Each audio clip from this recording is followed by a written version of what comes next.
other things from the computer and then use the touch screen. Don't get it. So reverse chain rule. That's going to be one of the primary types of integration that we do. It's a shortcut to u sub when the u is a linear function. So we'll see a bunch of examples of that. So let's first take a look at this one. We are wanting to find the area of the region bounded by cosine and sine on this interval. Almost always, it's going to be a great idea to graph. Even if you don't have to graph, it's a good idea to do it to just get into the habit and to practice. Because on an exam, when you sort of panic a little bit, having a picture is always a good thing. So being able to graph the basics, super essential. Cosine of 0 is 1. So we know that cosine starts up, and then we'll just graph one period of it. And the period of cosine is 2 pi, so it's going to look like that over the interval 0 to 2 pi.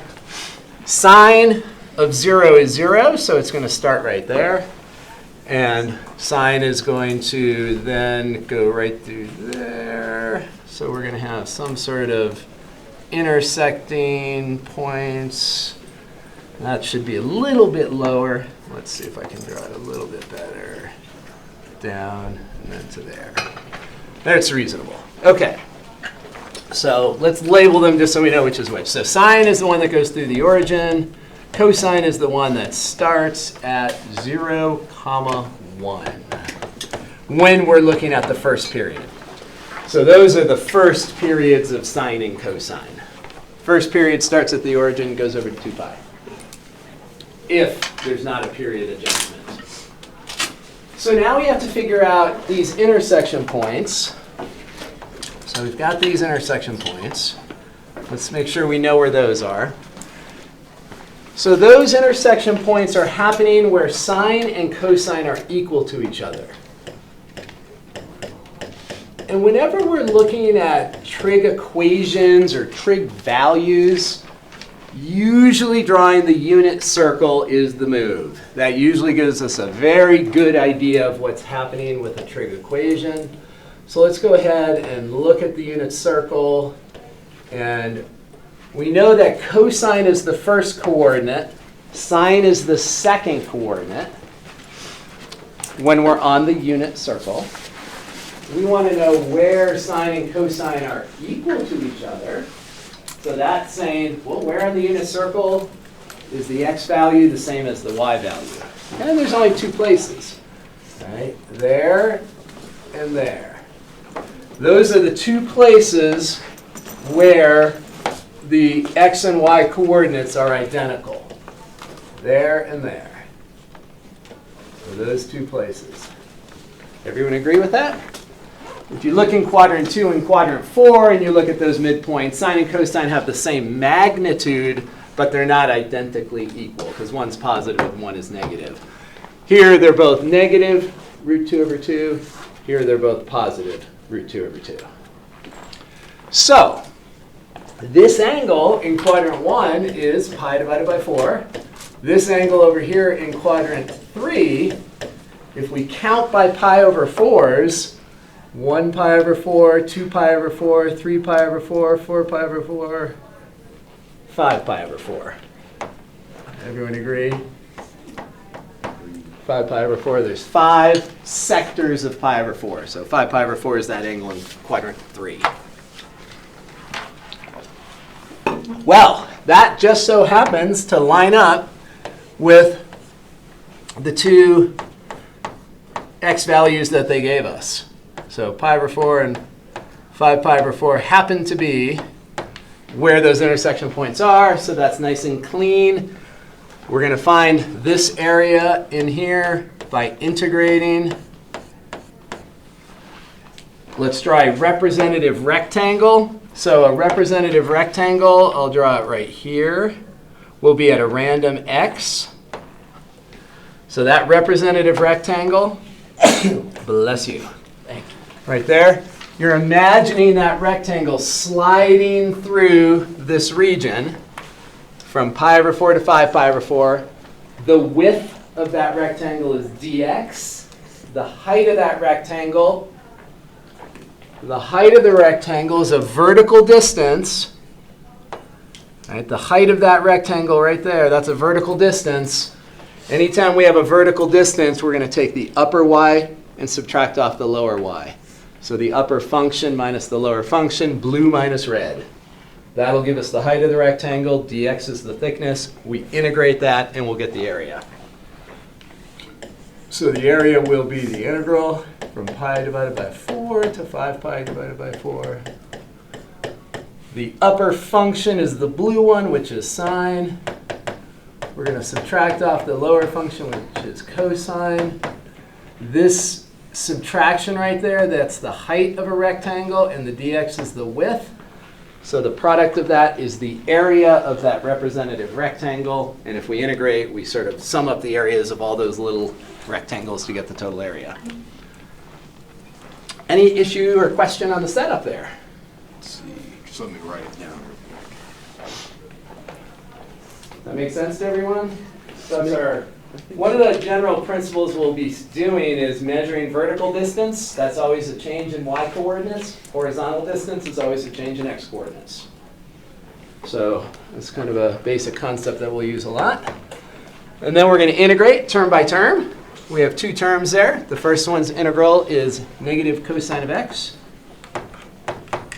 And then the integral of cosine is sine, so we'll have minus sine of x. And then we'll put our evaluation bar and put our limits of integration. So we have that.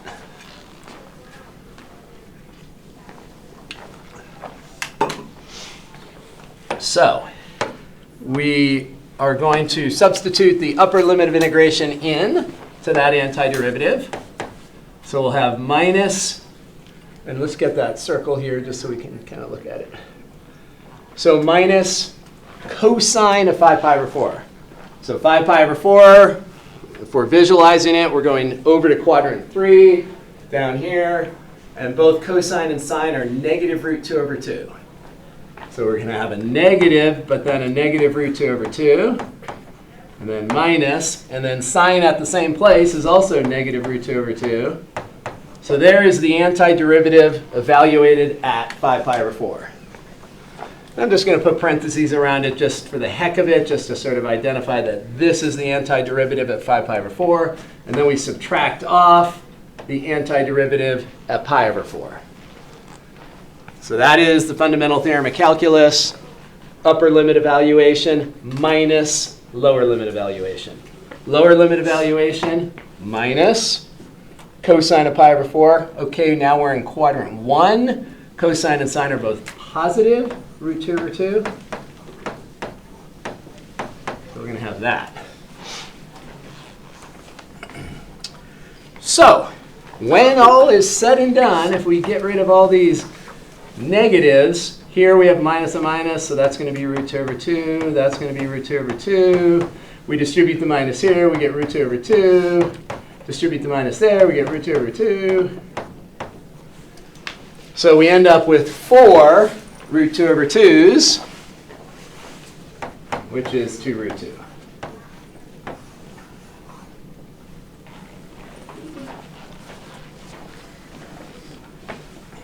That makes sense? Any questions?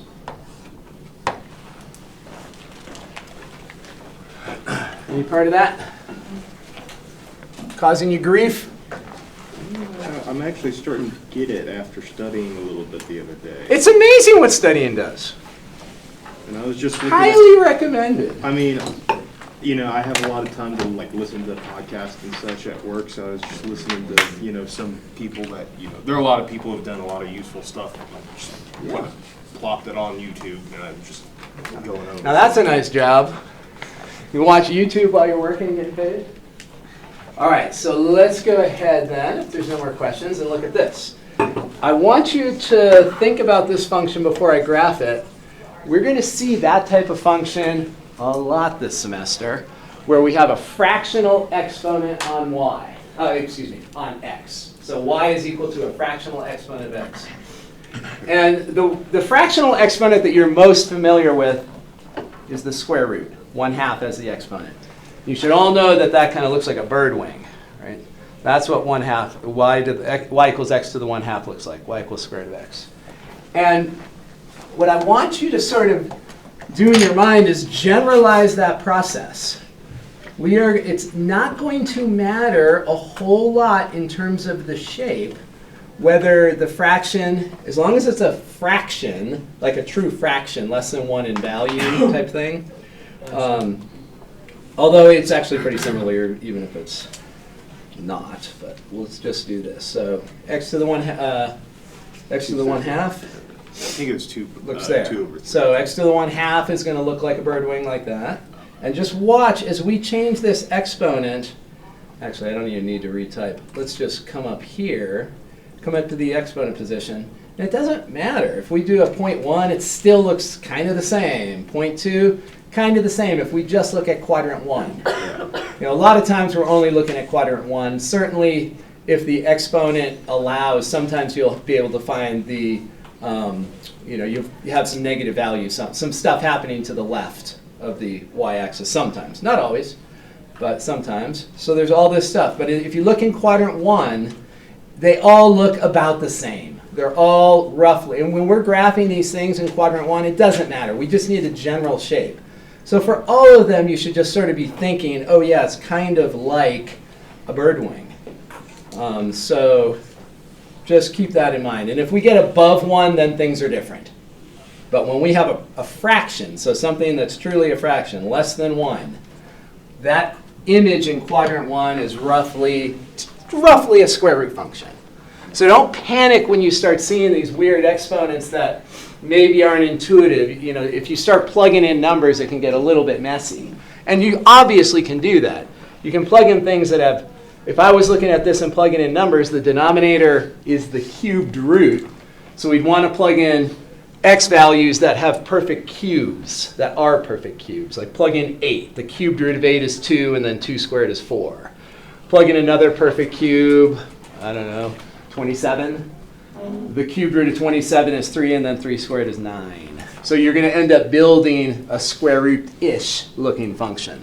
But if you just remember in your mind that if this exponent is less than 1 in value, in quadrant 1, you're going to have something that looks like a bird wing.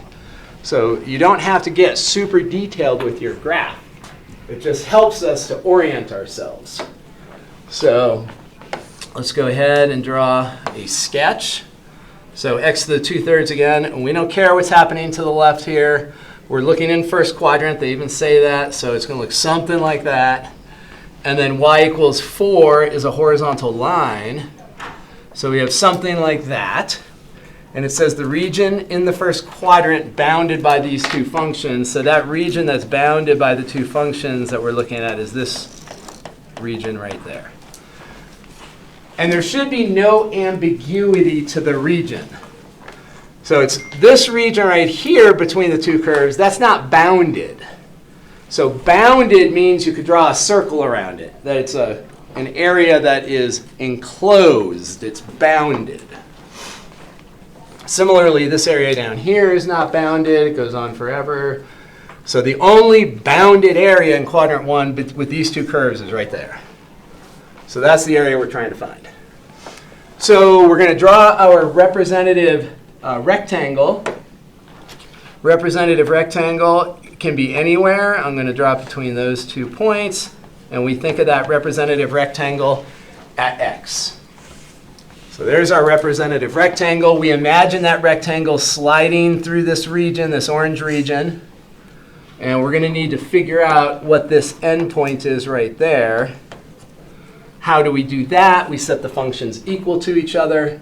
So we have x to the 2/3. That's the first function. The second function is y equals 4. So we set the functions equal to each other and solve for x. Well, in order to undo a fractional exponent, you raise it to its reciprocal. So we're going to raise both sides to the 3/2 power. And on the left, that just gives us x. When you have a power raised to a power, you multiply the exponents. 2/3 times 3/2 is 1. Now on the right, super important when you have these fractional exponents, you can trigger the power, which is the numerator, first. 4 cubed is 64. You can go that way and then take the square root of that. Or you can trigger the denominator first. Square root of 4 is 2, and then 2 cubed is 8. Doesn't matter which way you go. Usually going with the denominator first is better because it shrinks the number and then raises it to the power, but it doesn't matter. Sam? Just for clarity, Yeah. did you use the reciprocal of the exponent as another power on the power, or is that Yes. multiply? Power on power. Power to And when you have power on power, you multiply the exponents. Yep, Right. so the power on power, you're going to multiply the exponents. So this is different than a power tower. Right, so if there were not, so if you had something like x squared cubed, that is different than x squared cubed. This one, where you cube a square, this is just x to the 6. Right? This is x squared 3 times, which gives you x to the 6. This is different here. This you could simplify as x to the 8th. This is 2 raised to the 3 power here. So this is x to the 8th. So these things are different. This one is called a power tower. That one is a power of x squared. So 2 different things. So we'll talk about power towers later as we get deeper into the semester, but just know that those are different. Okay, so triggering the denominator, square root of 4 is 2, 2 cubed is 8. All right, that tells us that point there. Bless you. Thank you. And this is 0 over here is our left endpoint. All right, since we're in quadrant 1. So the area will be the integral then from 0 to 8. When we look at our representative rectangle, the height of that representative rectangle, or that integration element, however you want to think of it, the height of it is that h. It's a vertical distance, change in y coordinates. So upper y minus lower y. The upper y is 4. The lower y is x to the 2/3. That's the width of the rectangle, the height of the rectangle right there, multiplied by the width of the rectangle. So there's the height, there's the width, and you multiply them together, you get the area of a rectangle. We integrate that area, and we're going to get the total area. So once again, we're going to integrate term by term. The integral of a constant is that constant times x in this case. Depends on whatever the independent variable, the dummy variable is. And then here we do our regular power rule. So anytime we have x raised to a power, the power rule for integration, add 1, divide by the new exponent. So when we add 1 to that exponent, we get 5/3. Dividing by 5/3 is the same as multiplying by 3/5. And then our evaluation symbol, 0 to 8.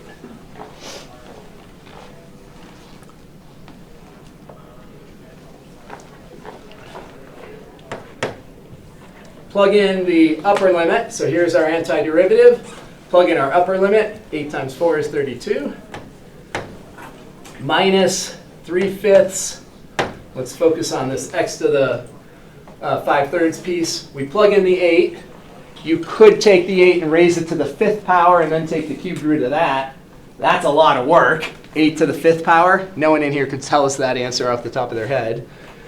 So it's better to trigger the denominator first. So if we look at that denominator in the exponent position, that's the cubed root of 8, which is 2.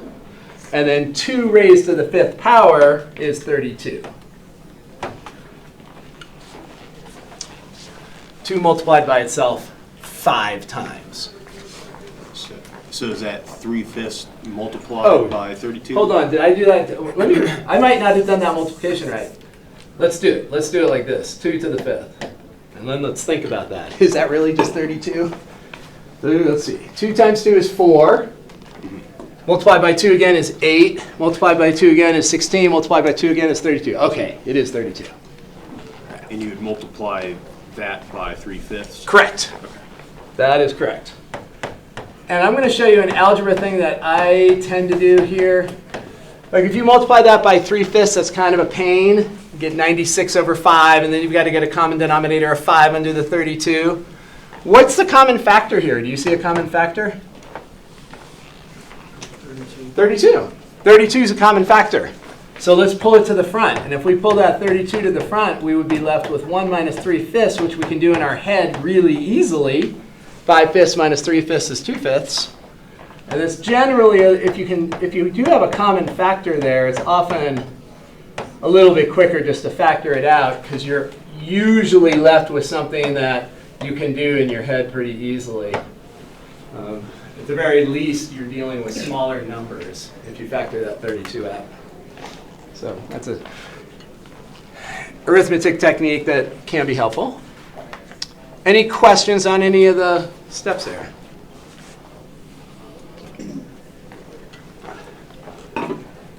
All right, let's go to sideways integration. So the integration that we've done so far, we've had vertical rectangles. So our regions that we've integrated over, I would call them vertically simple. Vertically simple because you can draw a vertical rectangle and you've got the same curve all the way through on top and the same curve all the way through on bottom. These are not vertically simple. If you draw a vertical rectangle in different places, you're going to have different curves that act as the upper curve and the lower curve. So it's not those are not vertically simple regions. They are horizontally simple. They are horizontally simple because no matter where you draw a horizontal rectangle, you're going to have the same left curve and the same right curve. So all three of these regions are horizontally simple because we can draw a horizontal rectangle wherever we want. And the red curve's always on the left, the black curve's always on the right. So these are horizontally simple regions. So the height of our rectangles here will be sideways. These are sleeping rectangles. They're laying on their sides. So the height is going to be a change in x coordinates, horizontal distance, right x minus left x.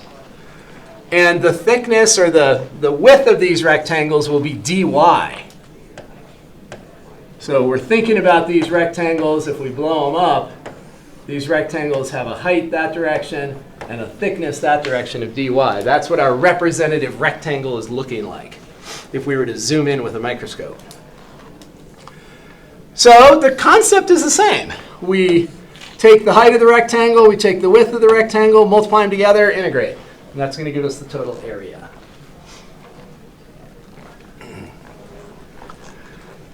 All right, so let's try one. So we've got a left curve here that is an absolute value function. Right curve, that's a parabola opening left. One thing that I talked about on Tuesday was that we can't integrate an absolute value function directly. There's no antiderivative for an absolute value function. If you have an absolute value function, you've got to break it into its pieces and integrate piece by piece. Now, this one is kind of convenient because we have symmetry. If we were to look at this area right here above the x-axis, that matches the area below the x-axis. So we can kind of avoid the absolute value thing and just use symmetry. Everyone agree that these regions are the same in area? This quadratic is symmetric about the x-axis. And this absolute value function is symmetric about the x-axis. So we can bypass the absolute value nuances here. Now tell me, what is the equation of this red line right there? X equals Y. X equals y. So, and so let's just put that on hold for a second. And then what is the equation of this red line? X equals negative y. Good. Right? And that's what an absolute value function means. If we look at the function x equals absolute y, what that means is that we have these two options depending on the value of y. So if y is greater than or equal to 0, we're there, and if y is less than 0, we're there. So that's the definition of the absolute value function. It's a piecewise defined function. So we have two choices here. Let's actually, before I talk about those two choices, let's find these intersection points so that I can talk about those two choices with a little bit more precision. So if we wanted to find these intersection points here, we could focus up here with this function and this function to find that intersection point. Down here, we would focus on that function and this function to find that one. Now we know there's symmetry, so if we find one, we know the other. Just flip the sign. So let's go ahead and do that. Let's go with the top one. So the first function is y. The second function is 2 minus y squared. So we want to solve that equation for y. That equation is nonlinear, because we see a 2 in the exponent position, so it's nonlinear. General rule of thumb, anytime we have a nonlinear equation, we group everything on one side and factor. Very different from a linear equation. A linear equation, you collect all the x's on one side, all the numbers on the other side, and then you divide by the coefficient. So you have things happening on both sides. Most of the time for nonlinear, you pull everything to one side and have a 0 on the other side and then factor. There are some exceptions where you can do it the linear way. Like if you have x squared equals 4, you don't have to pull the 4 over and factor it. You could do this extraction of roots and take the square root of both sides. But that's an exception. In general, everything to one side and factor. Everything to one side and factor will always work as long as the function is factorable. So it's always better to do that. So if we pull everything to the left, we're going to have that equation. We're going to factor. So we'll have y plus 2 and y minus 1 equals 0. And we apply the zero product rule. The only way two factors multiply to 0 is if one of the factors is 0. Well, the first factor is 0 if y is negative 2. The other factor is 0 if y is positive 1. OK. So what is the y coordinate of that point of intersection up in quadrant 1? 1. OK, so that's at 1. What is the y coordinate for this point down here? Negative 1. Good. What is the negative 2 then? Yeah, it's where the y equals x would touch. Exactly. So if you extended y equals x into quadrant 3, and you extend this parabola, they would intersect at y equals negative 2. These two curves would extend and intersect at y equals negative 2. All right, so those two would keep going. So in quadrant 1, that y value is positive 1. And by symmetry, that has to be negative 1. So our area then,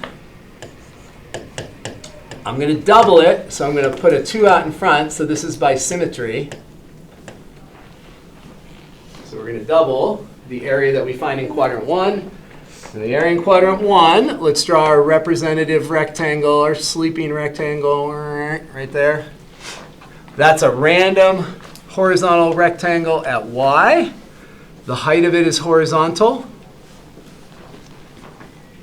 So we're going to do our integral the same way we did before. We're going to take the area of that representative rectangle, width times height, the width, where the thickness is dy, so that's going to be over here.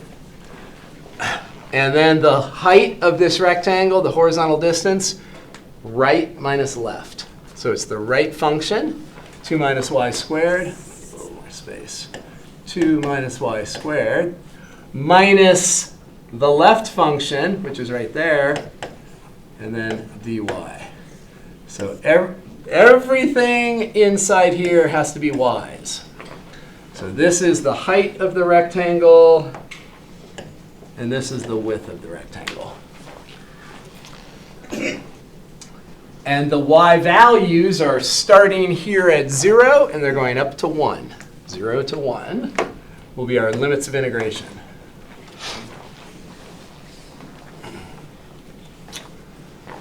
So let's just do the math here. So we're going to have 2 multiplied by. The integral of 2 is 2y. The integral of y squared is y cubed over 3. The integral of y is y squared over 2. 0 to 1.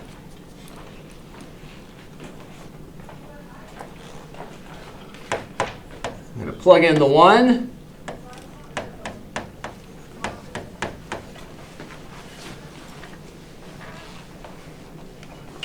And then we subtract off the antiderivative evaluated at the lower endpoint, the lower limit of integration. And what do we get when we plug in 0? Did I hear 0? Yeah, so we're plugging in 0 into this, plugging in 0 in all 3 positions, we're going to get a 0. So whatever this all turns out to be, let's maybe distribute first. I see a fraction that's going to vanish if I distribute right away. We distribute that, we're going to get 3 minus 2/3. 3 minus 2/3 is 2 1/3. 2 1/3 is 7/3. So common denominator of 3. And that should give us our area.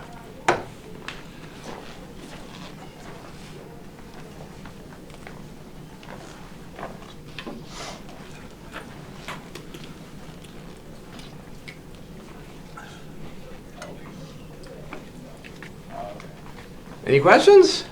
Does that seem pretty intuitive? If you shifted both functions like 20 units to the left and everything was on the negative x side, it would still be the right minus the left function, right? Correct. Yeah, so the orientation of the curves with respect to the axis doesn't matter. If you're doing a horizontal distance, it's always going to be right minus left. Think about it this way. If you wanted the distance from +4 to -3, 4 minus -3 is 7. That'll give us that full horizontal distance. So now, regardless of where the axis is, it's always going to be right minus left for horizontal. Regardless of where the x-axis is for a vertical distance, it's always upper minus lower. Even if everything's negative.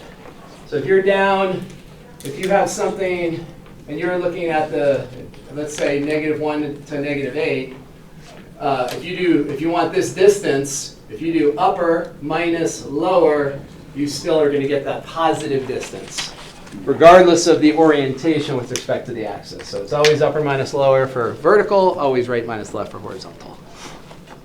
It all comes out. And still all we're doing is finding the area of a rectangle, basically. We're finding the area of a rectangle and then integrating it to get the area of the full region. Oh, okay, Yep. okay. So similar here, representative rectangle, let's draw it. It's horizontal. There's the height of the rectangle. It's horizontal, so it's right minus left for height. The thickness of it is dy, or the width of it. This is a random rectangle at y. And so we can imagine this random rectangle being wherever we want, and it's always the black curve minus the red curve for the height of it, all the way through the region. We need to know what those y coordinates are in order to figure out what our interval, looks like that one might be at 2. I'll just put it at 2, we'll find out. And that one looks like it might be at -3, but obviously we have to do the math. So let's set the two curves equal to each other. So y squared minus 3y plus 12. We're going to set that equal to the other curve.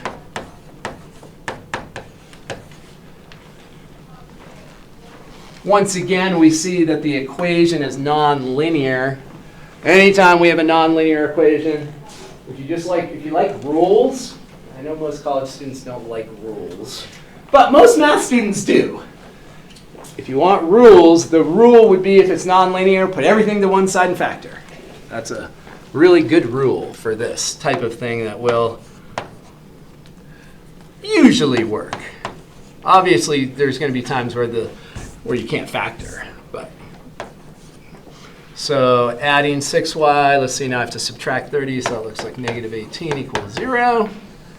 Divide out 3, we have a common factor of 3. If we divide everything by 3, we get this. And then we factor that quadratic. So we have product of binomials equals 0.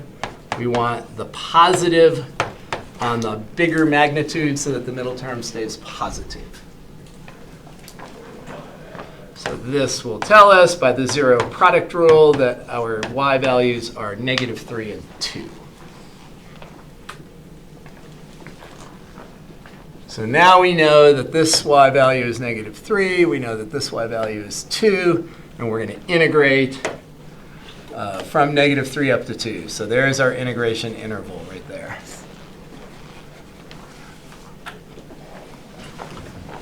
So the area will be the integral from -3 to 2.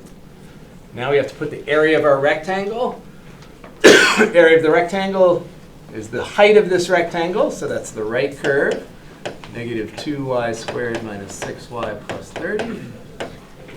There's the right curve minus the left curve. The left curve is the red curve, so that's going to be the y squared minus 3y plus 12. And then dy. So right minus left.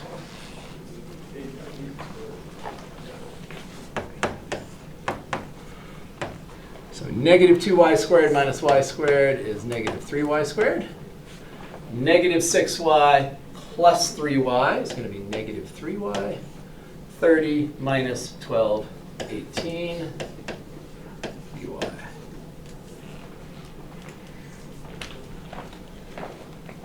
Now we've got the area of the rectangle right here.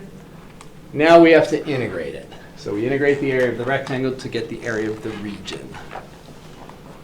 So let's go. So this will be -y cubed. We add 1 to the exponent, get a 3, divide by 3, and the 3's cancel. Here we add 1 to the exponent, get a 2, divide by 2. Here we do the same thing and get 18y. That's -3, and that's 2.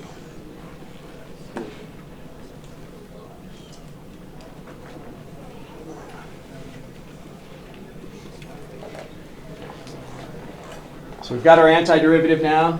We're going to plug in the upper limit, so plug in 2 across the board here. So plugging in 2 gives -8. Plugging in 2 there, we get 4 divided by 2, which is 2. 2 times -3 is -6. 2 there is going to be 36. So that right there is the antiderivative evaluated at the upper limit of integration. And then we subtract off. From that whole quantity, we subtract off the antiderivative evaluated at the lower limit of integration. So we plug in a -3. -3 cubed, that's going to be -27, but then there's a negative in front, so it becomes +27. So we're plugging in the -3 into these 3 positions. So plug it in there, we get 9. 9 times -3 is -27 over 2. -27 halves. And then we plug in the -3 here, and we're going to get, so 18 times 3 is 30 plus 24, so 54 negative.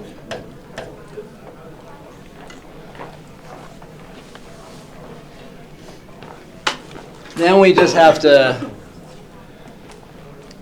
do the math there. So over here, looks like 22 minus, there's a couple of things we could do in here to make this simpler. I'm going to factor out a 27 out of there. So if I factor 27 out of here, 27 comes out of 27, 1, and then I have -1/2, and then 27 goes into there twice, so then we have -2. That's a little easier to do in our head right there, if we get rid of that 27. So 1 minus a half is a half. A half minus 2 is -1.5, -3 halves. So this part here is -3 halves. So 22, -3 halves. And that's just a little easier to do it in our head. So now that becomes positive. That's going to be 27 times 3. So is that 51 divided by 2? I got 81. Yeah, me too. Thank you.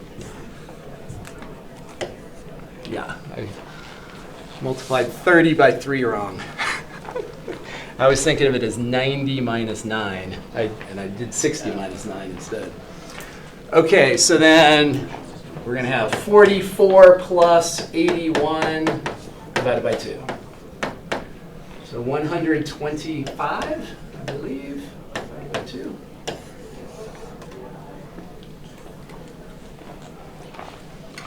All right, there's the area of that obscure, weird region. Integration is amazing. And you all know how to check your work with Desmos. You can do definite integrals in Desmos. Does anyone not know how to do that? I mean, I've never done it. Are there just little symbols to do? Yeah, let's do one just because that's one of the nice things about Desmos when you're working on your own. You can always throw an integral into Desmos. So let's just do a random one. So if we're integrating something, type int and put in your limits of integration. Let's say 2 tab 5 or 6, whatever that number is. And then put in your function here. And then dx, and it does it for you. So it's always a good way to check if you're doing some random integration and something's not working. Just you can always double check in Desmos that you're getting the right value for your integral. All right, let's go here. All right, these regions are the same. They are both horizontally simple and vertically simple. You could do it either way. So I'm going to draw a representative rectangle up here that is vertical. So that's out of random x. And let's have these 3 tables do it that way. So these 3 tables, go ahead and do this integral where you're using a vertical integration element. And then these 4 tables over here, let's do it horizontally. All right, so carry on. Find the area of that cat eye. So you guys over here do it with a dx. You guys over here do it with a dy. We'll see what happens. And put up your hand if you want me to come by and nudge you in the right direction if you're finding yourself with a question.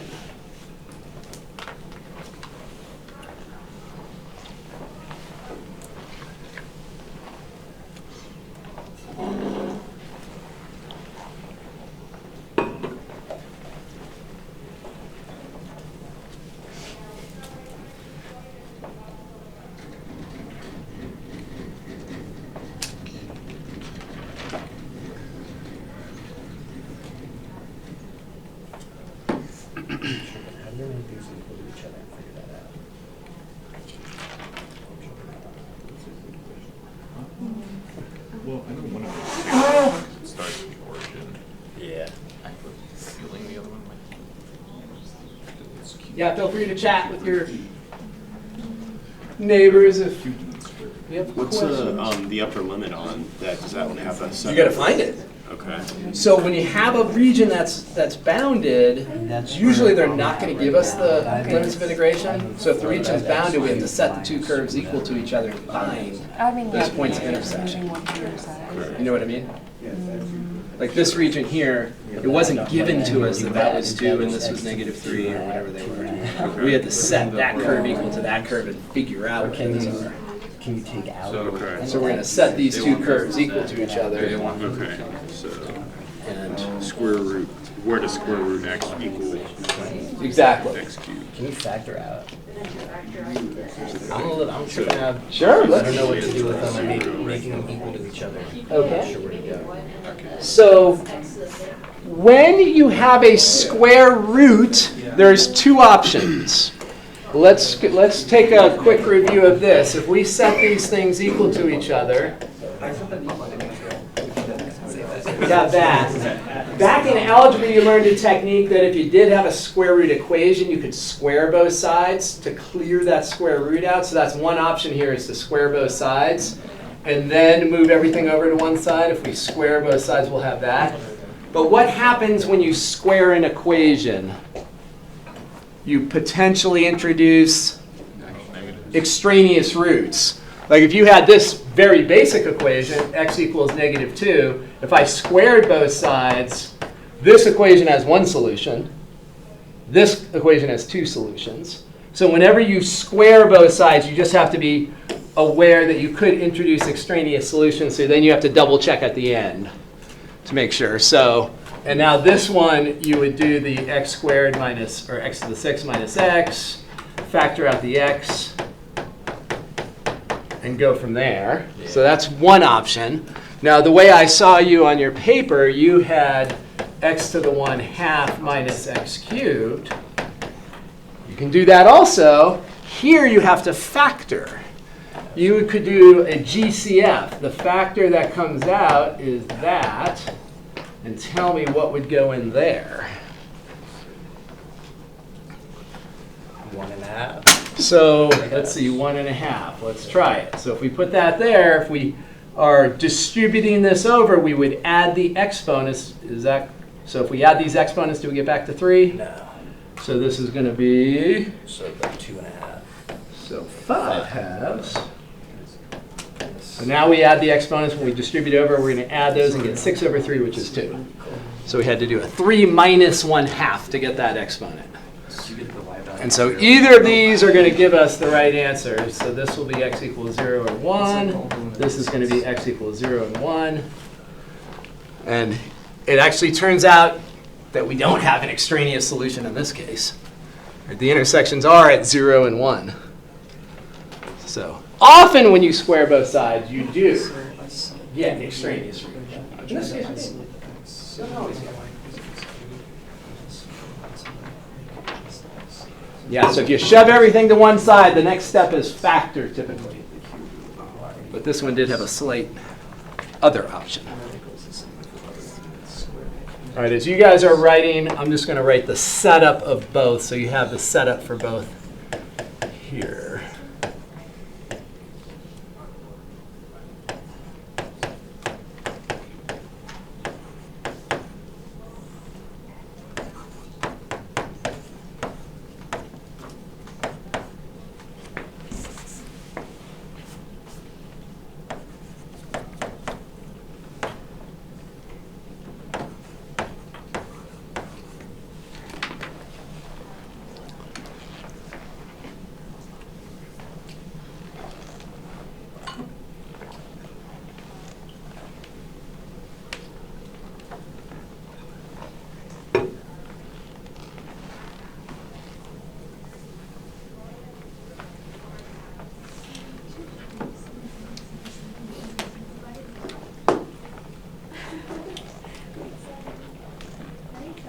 I think the folks over here are going to probably get an answer first.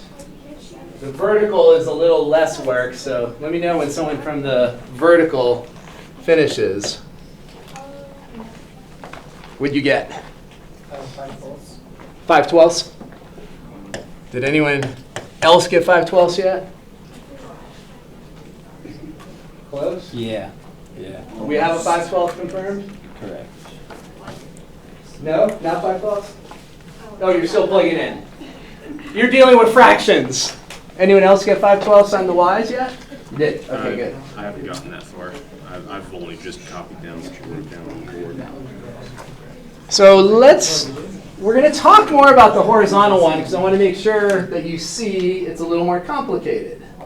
Right? When you're given a function, there's two ways a function can be presented. It can be presented as a y value, or it can be presented as an x value. When you look at this equation right here, y equals x cubed, it's presented as a y value, right? It's y equals. But you could isolate the x and present it as an x value if you wanted. There's two different ways. When you present it as a y value, the idea is that you plug in an x to get a y value. So it's measuring height. When you isolate y, you're measuring vertical distance from whatever that x coordinate you plug in. But here, where we're drawing a horizontal rectangle and we need to find a horizontal distances are x differences. We need to present these functions as x values, not y values. So we need to take the cubed root of both sides here. So now we're measuring horizontal distance. Now we plug in a y value to get a horizontal distance. Similarly up here, we're going to square both sides. And so these two functions are the same. It's just that here we're measuring horizontal, the lower one, we're measuring horizontal here. I just said the same wrong thing twice in a row. I better not say it a third time. That would be bad. So when we write it like this, we're measuring vertical distance. When you isolate y, you're measuring vertical distance. When you isolate x, you're measuring horizontal distance.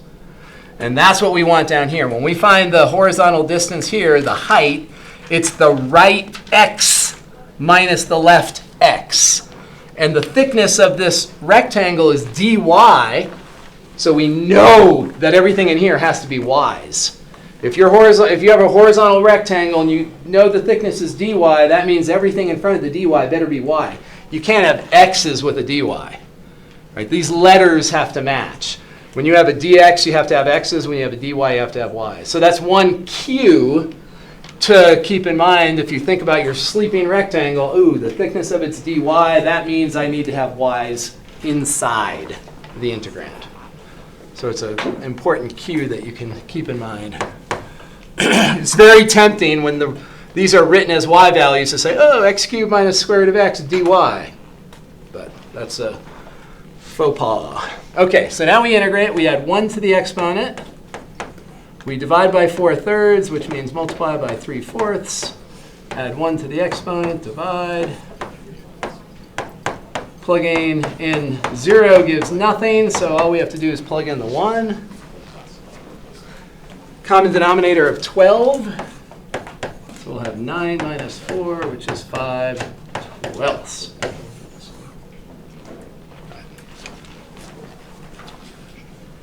So we want to try to subtract y squared from y to the third. You want to integrate from what we have right there. Yeah, from the lower intersection point to the upper intersection point. So that's a good, also another observation. Both these integrals are 0 to 1. This 0 to 1 is on the x-axis. This 0 to 1 is on the y-axis. Right, they're both 0 to 1, but this is the 0 to 1 there. And up here, the 0 to 1 is down here.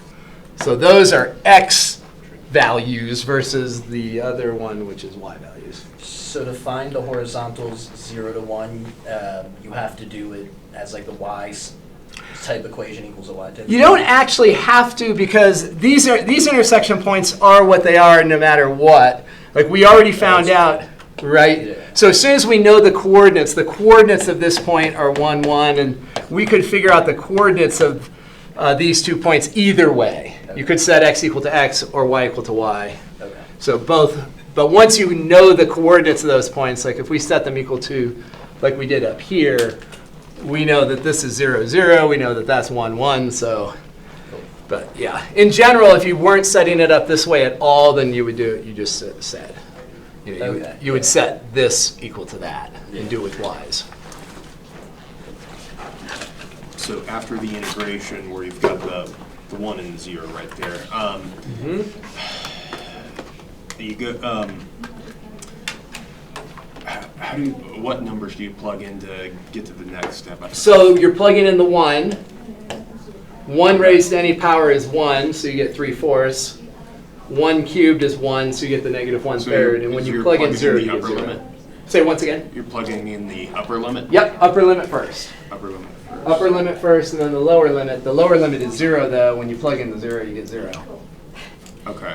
So you, and then you subtract the upper limit, or then you take the upper limit and subtract the lower limit. Yeah, and the lower limit's just giving us 0. So if we put it in right here, we would have a minus 0. Gotcha. Okay, let's do one more example, and then we'll take our break. So this says the region bounded by these two curves.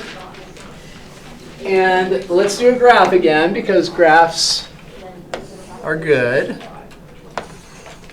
We know how to graph the sine function. Once again, the sine function starts at the origin. And if we graph one period, it looks like that. So there's y equals sine x. Okay, so what kind of function is the other function?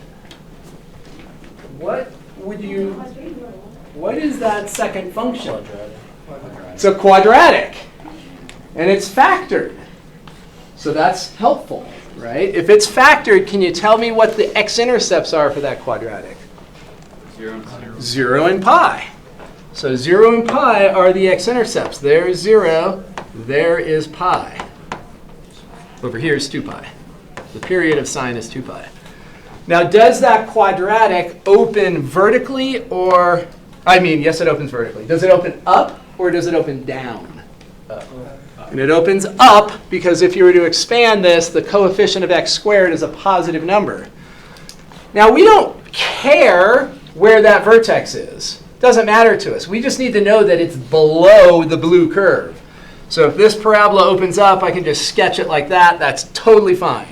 I have no idea what that y-coordinate is down there. It does not matter because we're going to integrate with x's. Right, we're going to use a vertical integration element, a vertical rectangle at a random x. So we don't even care how far it dips down. Can someone tell me what the x-coordinate of the vertex would be? No way. You're on the right track. 2. Pi over 2.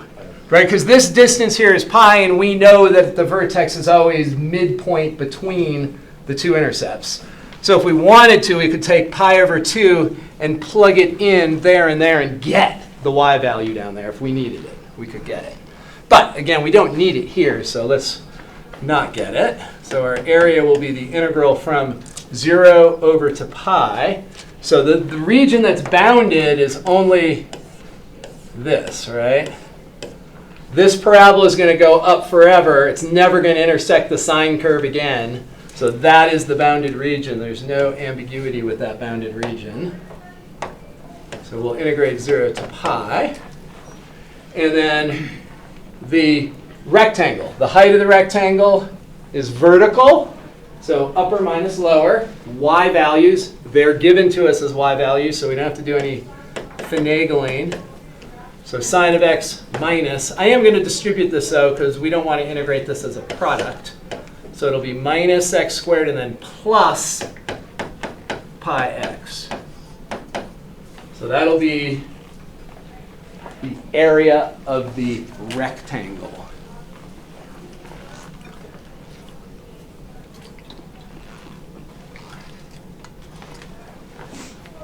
So now we have to integrate term by term. We have 3 terms. What is the integral of sine x, or what's the antiderivative of sine x, or negative cosine x?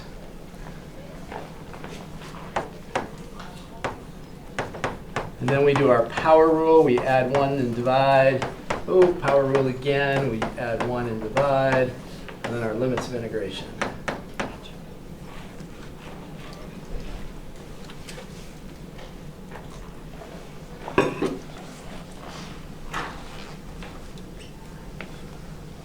So we're going to plug in the pi.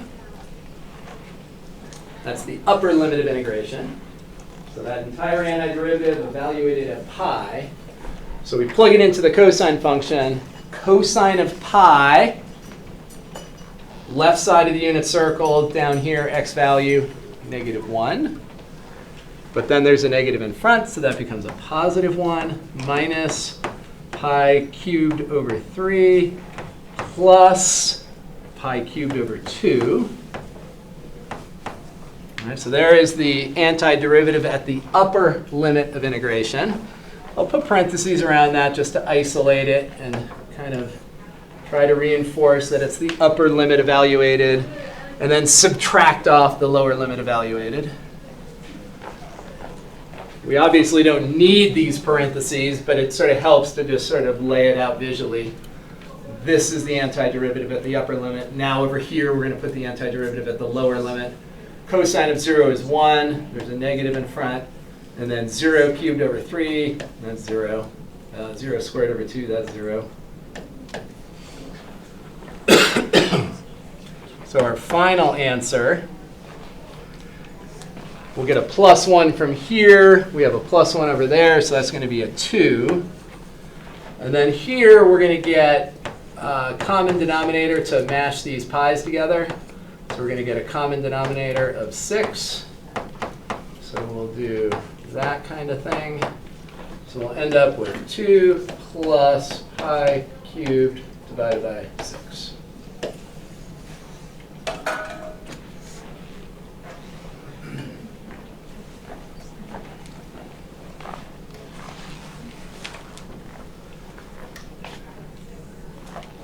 Any questions on that?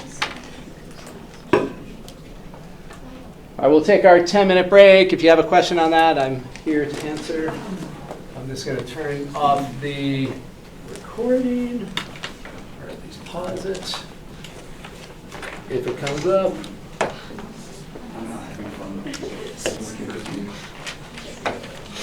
So Calc 2, 90%, 95% of Calc 2 is in 2 dimensions.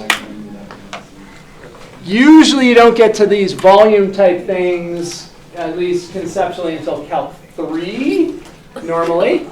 But with Calc 2, if we have some nice symmetry, we can dip our toes into 3 dimensions. So we're going to jump into 3 dimensions, but just a little bit. All of our objects in 3 dimensions are going to be very symmetric. So we're going to, and that's going to allow us to get to some volume problems. So what we're going to think about is a concept very similar to what we just did. So we just integrated a rectangle to get area of a region. Right? So we found the area of a rectangle, and then we integrated it, and we got the area of a region. We're going to do something similar here. If we can find the area of a cross-section of a solid, we can integrate that area to get volume. So if you think about your rectangle, really the important part of the rectangle is the height of the rectangle, which is, you can think of it as length. And the general principle is if you integrate length, you get area. If you integrate area, you get volume. Kind of like that acceleration to velocity to position thing. So if we integrate the height of a rectangle, we get the area of a region. If we integrate the area of a region, we get the volume of the corresponding solid. So that's going to be our basic principle. There is a Riemann sum in the background. And this is the area of our cross-section.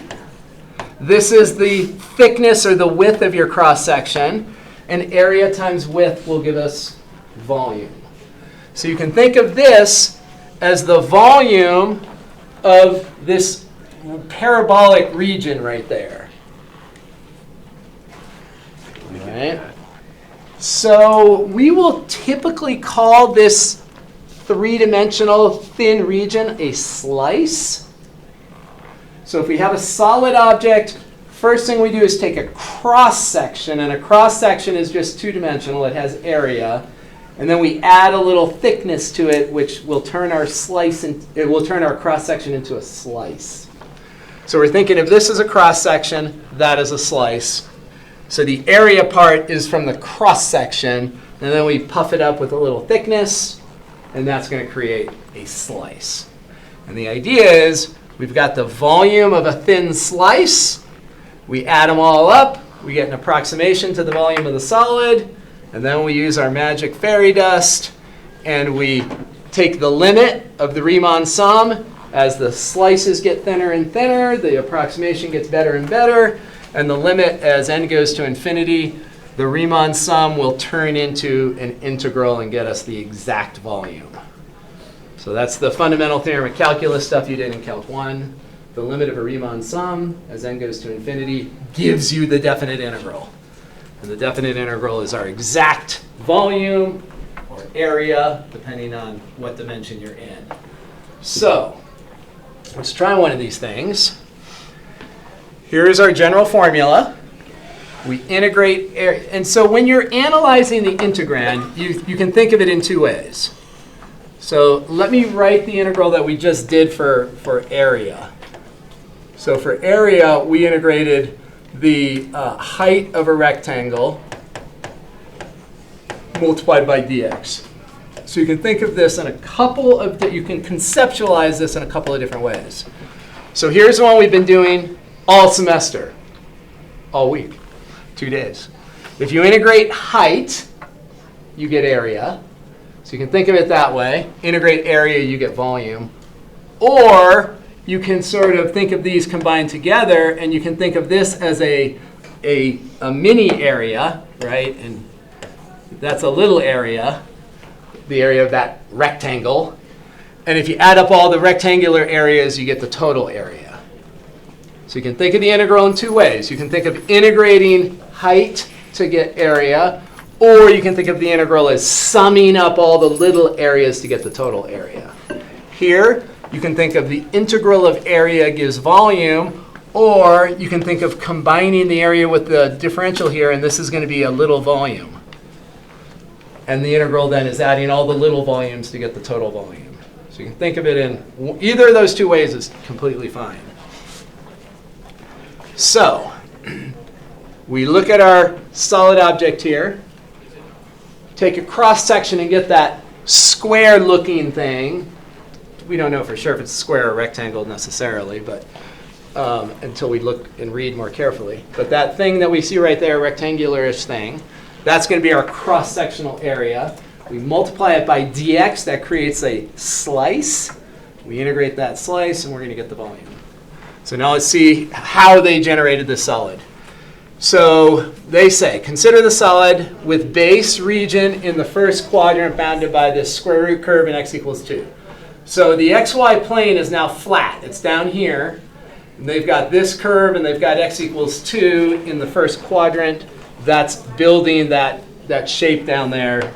That's building this shape right here. So that is in the xy plane. And now they tell us we are going to build this solid object by putting squares perpendicular to the x-axis. So we've got this region in the xy plane. And now we're going to stack all these squares next to each other on it. We need to know if we're going to stack squares, they're going to be perpendicular to the base. And we're not doing some oblique thing. We're perpendicular to the base. The base is that purple region there. That's the base. But we need to know, are we building them, if this is the x-axis right here, are we building them perpendicular to x or parallel to x? All right, so when we have our region in the xy plane, we have 2 choices if we're going to start putting these rectangles down. Are they going to be parallel to x or perpendicular to x? Are they going to be parallel to y or perpendicular to y? So they tell us perpendicular to x. So that's why they've drawn this red rectangle right there. It's perpendicular to the x-axis. So that's going to generate our shape. So here is that region in the xy plane, that purple region up there. They said perpendicular to the x-axis, so this picture is just the xy plane. The rectangles are coming straight out of the board. We can't see them. So for every x value, you should imagine a square coming out of the board. The smallest square is going to be right here. The biggest square is going to be over here. Because that's the biggest height, so that's going to create the biggest square. All right, so we've drawn our representative rectangle, our integration element over there. Let's find the area of the representative square, the representative cross-section. So the representative cross-section, we are going to do area of a square, that's base times height. Think of this as the height of the square, or the base of the square, I guess. Doesn't matter. But then the square is going to come out the same distance as that b. So because it's a square, it's going to be the base squared. So that's the area of a square. That's a vertical distance right there. That's going to be 1 dimension of the square. So it's going to be that curve minus 0, x-axis. So this is going to be the square root of 3 minus x, quantity squared. So this is the area of the square at x. That's the area of the square at x. Right, the square is base times height. Base and height are the same. So if we know that that dimension is square root 3 minus x, so we square it, that's going to be the area of the square. Let's check. when you plug in x equals 0 here, this y coordinate is what? What is the y coordinate right there? What is that y coordinate? Root 3? So root 3 is the y coordinate right there. So if you look at that distance is square root of 3. What would be the area of the square then? 3. Square root of 3 times square root of 3 is going to be 3. So the area of that square is 3. This is when x is 0. We come over here. If we plug in x equals 0, yeah, we get 3. That's building the area of that square. If we look at this square over here, what is that distance? Well, that's at 2. Plug in the 2 here. 3 minus 2 is 1. So this distance is 1. This distance was root 3. So this square has area 1. Right? It's 1 by 1. This is at an x value of 2. If you come over here and you plug an x value of 2 in here, 3 minus 2 is 1. So this is the area prediction function. It's telling us the area at every x.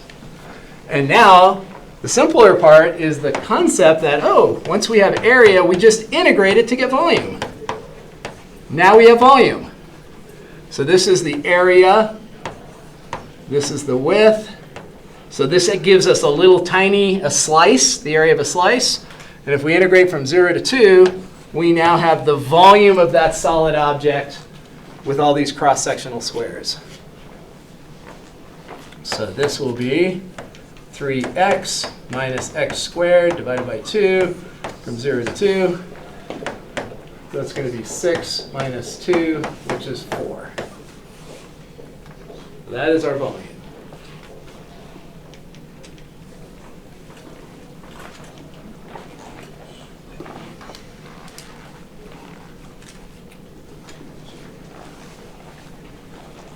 Yeah. Why was the base and height rad 3 minus x? So if we're told that, so if we have this little red line here, and we're told that we're going to build a square, the square that we would build is going to look like this. And if we call both sides b, that square is coming right out of the board. So there's the area of the square. This distance right here to the base of that square is that function, because this is 0 and that's square root of 3 minus x. So this is going to be both the height and the width of this square.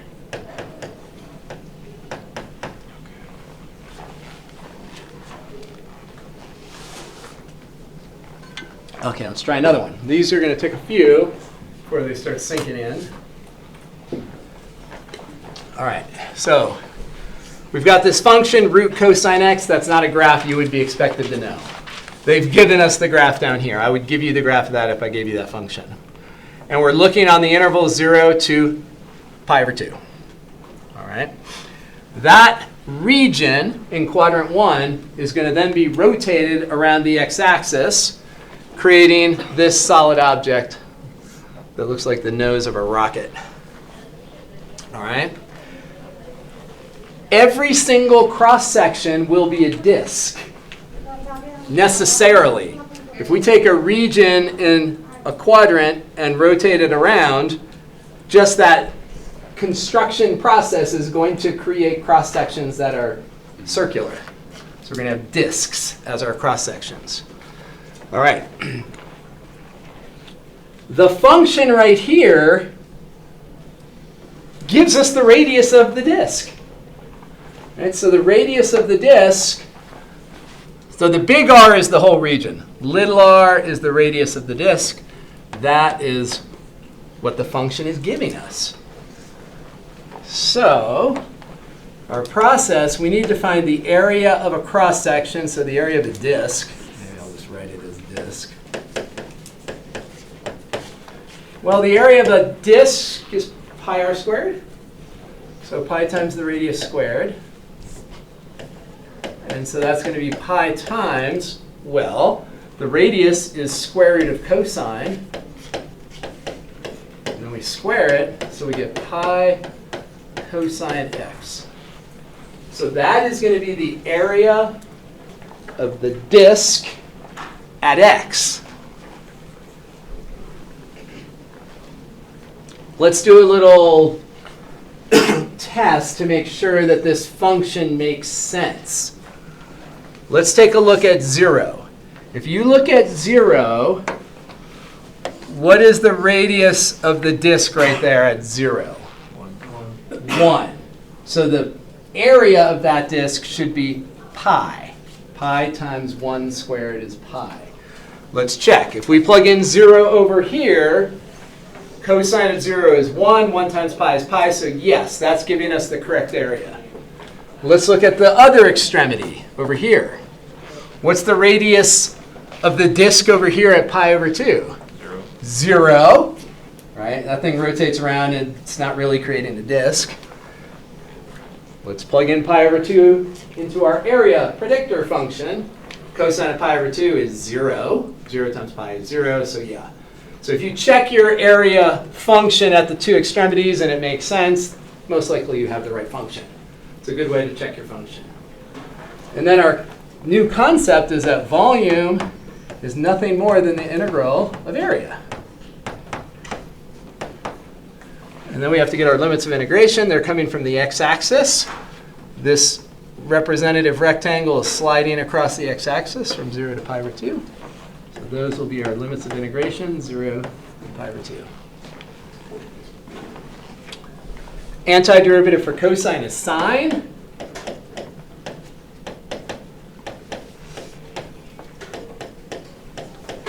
So we have that.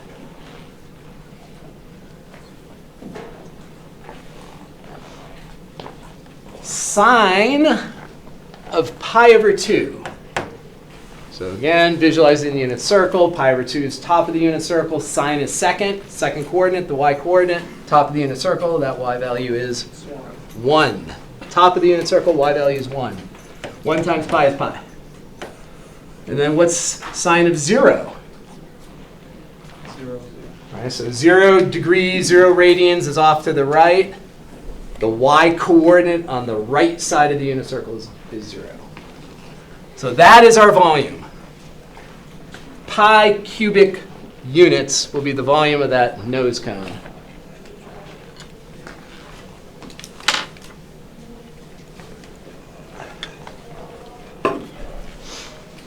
Pi cubic because it's area. Because it's volume. Volume. Volume. So pi cubic meters, pi cubic feet, whatever. So we just have to remember that if we're working with volume, it's. Yeah, in math, though, they rarely ever put units in there. So they don't give us units, we don't need to use units. But if you're thinking, most of you have to take physics, so at least think in terms of volume would be cubic units. Bless you. So tell me the area of a circle. Pi r squared. Tell me the circumference of a circle.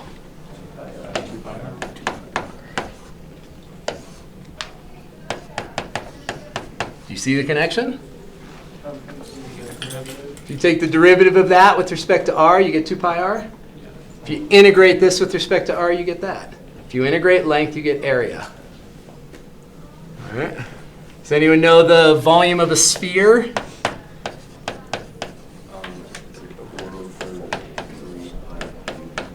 4/3 pi r cubed, volume of the sphere. If we take the derivative of this, we get 4 pi r squared. What do you think that is? The surface area of the sphere. Yep.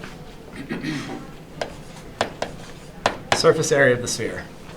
So that idea is going to extend through this whole semester. Integrate length, you're going to get area. If you integrate area, you're going to get volume.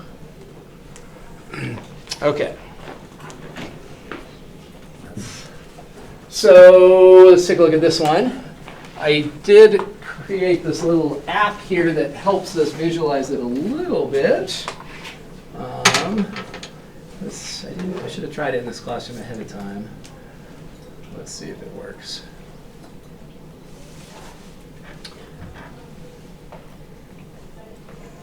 Worked in my office. Will it work in here? Is the question. Okay, so this little app here, we can, these 3 numbers down here, change the opacity. So let's just sort of make the opacity a little bit less, make it a little more transparent. And up here, this is going to slide. So these are the cross section. So this is a square that's being moved across between those, the curve, the blue thing, and the XY plane. Now, is that a rectangle or is it an actual square with equal sides? It depends on what the function is. So let's come up here. So here, it's not going to be a true square. Okay. So here, the upper curve is 4, which is that green line. The xy plane is down here, this gray plane. And the lower curve is y equals x to the 2. So let's look at this problem. Let's try to create the one we're about to do. So this has an upper curve of 2 minus x squared. So we can come in here and we can just change that to 2 minus x squared. And the lower curve, I think, was x squared? Yeah. So let's hit return here. And so now this is actually the thing that we are looking at. And if we slide this, we'll see that's what we're dealing with.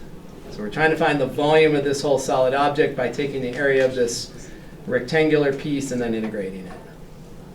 So let's see. And actually, these rectangles are actually squares in this case, because they tell us that we're going to put squares in there. So actually, I'm going to take back the no that I told you earlier and say that they were squares originally too, because that's how I built it. I built it as squares. So Hypothetically, you could make another shape that's you could put, yes, Yeah. you could put triangles, you could put semicircles, you could Obviously, we could put any shape we want on put any that. shape we want. Yeah, yeah, any area, any shape with area that we want. Oh, I better not use that pen. Where's the good pen? All right, so, we've got our two curves then here, and we need to build the area of a square. So the square, we can see it here. There's the base of the square from there to there. Whatever that distance is, we'll just call it the base. And because we're told that we are going to build squares here, that height is also the same distance if we call it b. So the area of that square, area of the square is b squared.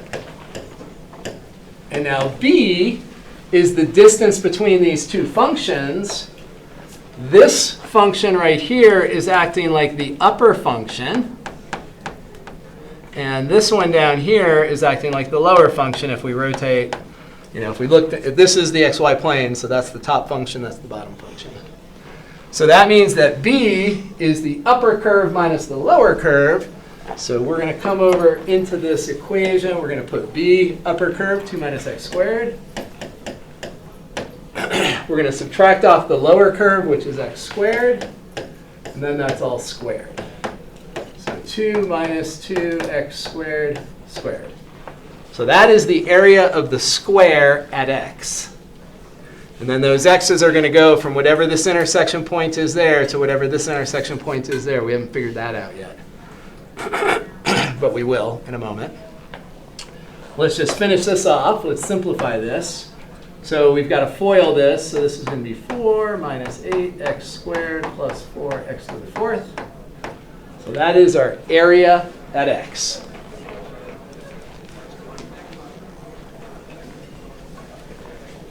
Why did you do 2 minus x squared minus x squared?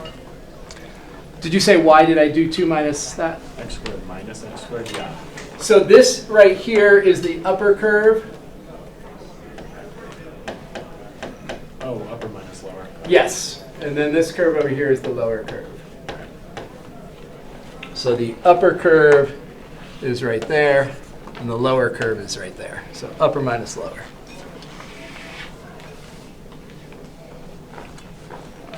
Okay, now we need our intersection points. So we've got the upper curve is 2 minus x squared. Right there, and we're going to set it equal to x squared. So that's how we're going to find our intersection points. And this isn't going to be too bad. When we add the x's to the other side, we're going to have 2x squared on the right, which allows us to divide by 2, getting 1. So here's an example where it's nonlinear and you don't really have to put everything to one side and factor. You could, they call it extract the roots. I'm going to put everything on one side anyway, though, because it will work. So it does not want me to write on that app. And so we get that our 2x values are -1 and 1. So this point right here, if we go down to the x-axis, that's going to be at 1. And this point, if we go down to the x-axis, that's going to be at -1. So that tells us that our volume will be the integral from -1 to +1. I'm going to put this polynomial in descending order, just because it's often how we write our polynomials. We have that.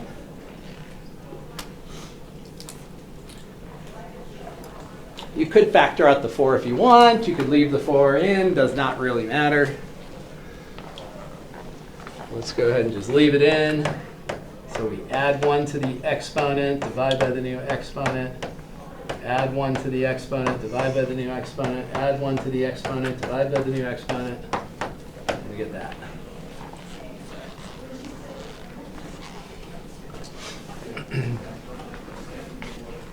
Now let me ask a question before we do that algebra over there. Could we have used symmetry and integrated from 0 to 1 and doubled it? So we could do that if both these curves are symmetric about the y-axis. Certainly y equals x squared is symmetric about the y-axis. What about 2 minus x squared? Is that symmetric about the y-axis? So if we took x squared and we multiplied it by -1, that would just make it open down, but it's still symmetric about the y-axis. And then if we just shift it up 2, yeah, it's still symmetric. So we could go 0 to 1 and double if we wanted to. And I'm just thinking about that because here where we have, whenever you have a limit of integration that's 0, it's always easier. Right? So we could do that. So if we wanted to be clever here, we could go, hey, let's switch it right now. We could do this. Obviously, you can just plug in the -1, and if you're careful with your signs, everything is 100% fine. But if you wanted to be clever and use symmetry, you could do that. And plugging in 0 there is a lot easier than plugging in -1. OK. So let's plug in the +1 then, the upper limit. That's just going to give us these coefficients. Plugging in 0 gives 0, so we're subtracting out 0. The common denominator here is going to be 15. This one gets multiplied top and bottom by 3. This one gets multiplied top and bottom by 5. This one gets multiplied top and bottom by 15. So we have 32. Oh, don't need a fraction bar that big. So we have 32 divided by 15. So 64/15.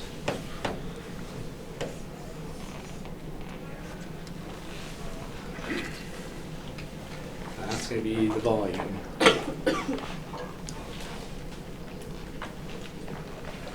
Okay, any part there that you want extra clarification on?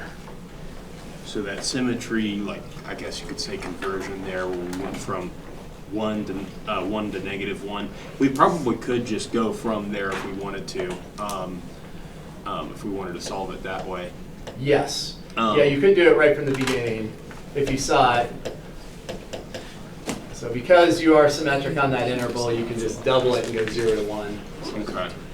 Yeah, because it's you're taking that first equation, which you're just plugging 1 into, and then you're subtracting -1. So yeah, you just double. Yeah, Okay, exactly. that makes sense. Minus a minus is plus, and you're double. Okay. Yeah. And that ends up all working out in the end. It all works out to that. Okay, cool. 4 and change. Any part of the setup up here that anyone's confused about? Area of a square, base times height, but the height and the base are the same, so base squared. Can we scroll back? No, I haven't gotten the ends. I usually get hung up like right at the end. That's 4.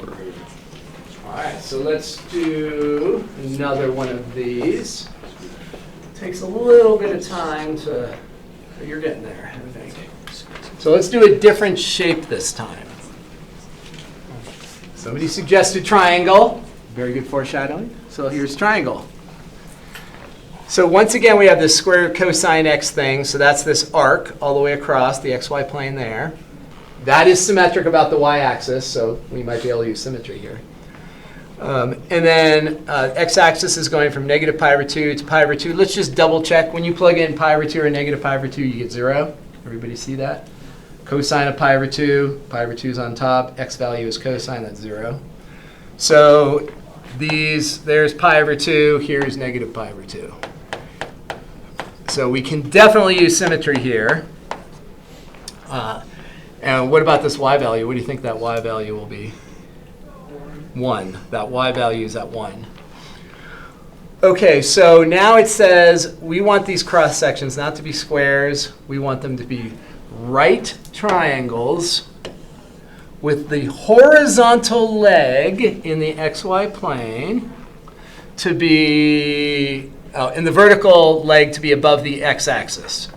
Okay, so right triangle, horizontal leg is in the xy plane, and the vertical leg is above the x-axis. Because you could draw the triangle where the vertical axis is above the curve.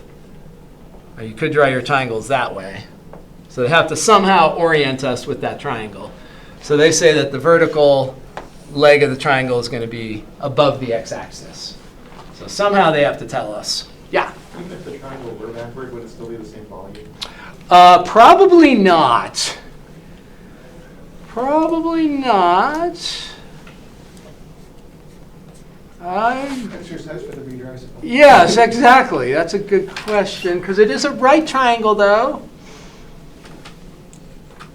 That's a really good question. It feels The base would be the same. the base is the same, and the height is the same because it's an isosceles triangle. I guess that's the key. So I think I'm going to go with yes, because it's isosceles, so that means that this leg and this leg are the same. And so whether the leg is on that side or that side, it feels like they should be equal. Because there should be the same number of rectangles, or triangles. Yeah, it's the same area equation either way. Yeah, it's the same area equation either way, exactly. And it's the same limits of integration either way. So yeah, I'm going with yes. I think that's, often the answer is no. If you change a little thing, the volume is totally different, often, but in this case, you're right, I think. I know you're right, yeah. Because the area equation is going to be the same for that triangle, and our integration limits are the same, so yeah, it's going to be the same. Agreed. Okay, so the area of our triangle. So the area of a triangle is base times height divided by 2. So 1/2 the base times the height. And if we look at our triangle, this is the base of the triangle, this is the height of the triangle. But because it's an isosceles triangle, once again, we can say that base and height are the same. All right. And then the base of this triangle is given by the square root of cosine. So we are going to have cosine of x divided by 2. Okay. Definitely. Yeah. That is the area of our triangle. So the volume then is the integral of that. Now, we could integrate from minus pi over 2 to pi over 2, or we can go 0 to pi over 2 because there is symmetry here, and then double it. So we can use a symmetry argument to put that 2 right there, instead of going from negative pi over 2 to pi over 2. Makes it a little easier having a 0 limit of integration. And the 2 that's in the denominator is going to cancel with the 2 on the outside. Right, these guys cancel. And the integral of cosine is sine, so all we have to do is evaluate sine on this interval. 0 to pi over 2. Sine of pi over 2 is 1. Sine of 0, 0. 1 minus 0 is 1. So here is our volume. An integer. 1 cubic unit. That is the volume.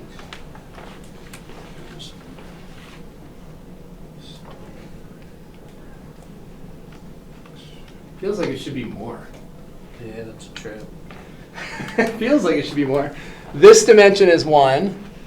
This dimension here is a little bit more than 1. That's a little bit more than 1. So this whole, and I guess this dimension here is less than 1. So yeah, it feels like it should be more than 1, but it's not. It's equal to exactly 1.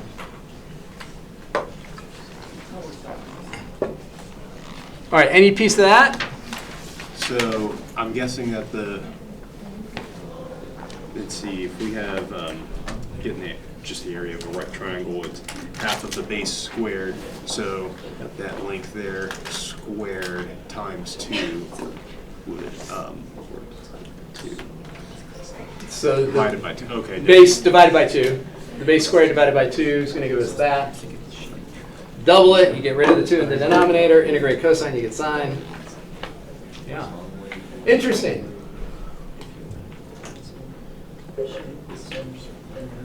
Okay, so the ones that we just did are called, those are called general slicing problems.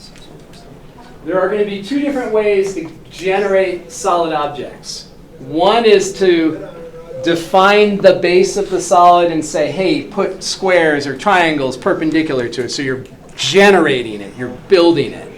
You're sort of constructing it with a known cross-section, square, triangle, semicircle. Now we're going to do something a little bit different. We did do an example of this already, but now we are going to generate our solid object by rotation.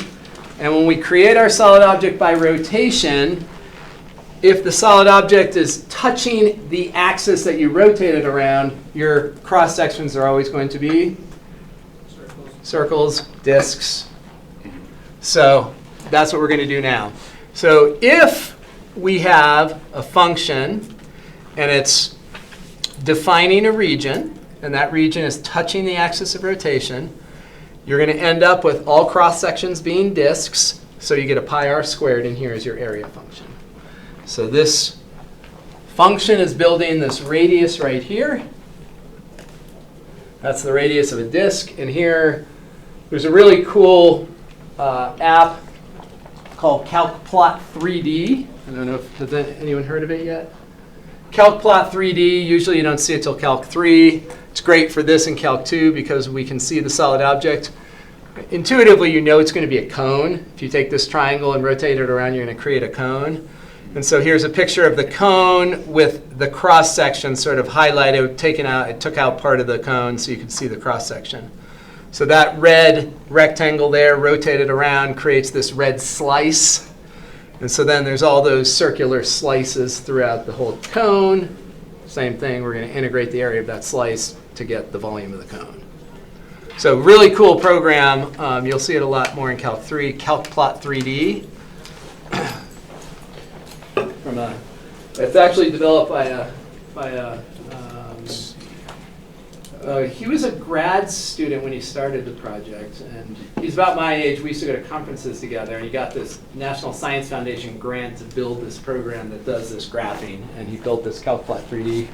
It's very cool, and people still use it. This might sound kind of silly. There was that equation that was just up a little bit. Which equation? Is the Oh, that one? Yeah. Pi r squared. So the area here is going to be the area of a disk. And I'll always start out by just doing generic area, pi r squared. That's the area of a disk, pi r squared. And r, in this case, is the function, so pi f squared. So that's going to be pi times the function quantity squared. So there's the area of our disk. And if we FOIL this out, multiply this all out, I feel like we already squared this function out once today. So there's the area of the disk at x. And then the volume is the area of the disk integrated. Oh, actually, I should have pulled out a 4 pi. We'll do it in a minute. There is no hurry. Okay, so that'll be volume if we integrate the disk, the area of the disk. Now we need to know what our limits of integration are. So there is our left endpoint, there is our right endpoint. So our axis of rotation, we're rotating around right there. So we're certainly going from 0. And then what about that x value? What's that x value?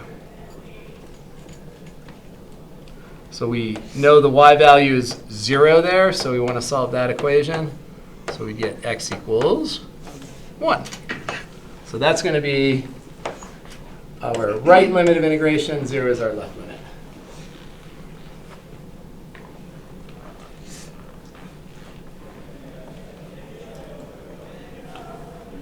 I'm going to pull the 4 out before I integrate this time. Again, does not matter, but let's just do it. If we factor out the 4, we're going to have that. And then we're going to integrate term by term. So we will have 4 times pi multiplied by the quantity x minus x squared plus x cubed over 3. Using the power rule. Using the power rule. Add 1 divided by the new exponent. Times 3. 3 times. And we will get 4 pi multiplied by 1 minus 1 plus a third. If you plug in 0, you get 0. You don't have to write the subtraction of 0. So when all is said and done, we get 4 pi divided by 3.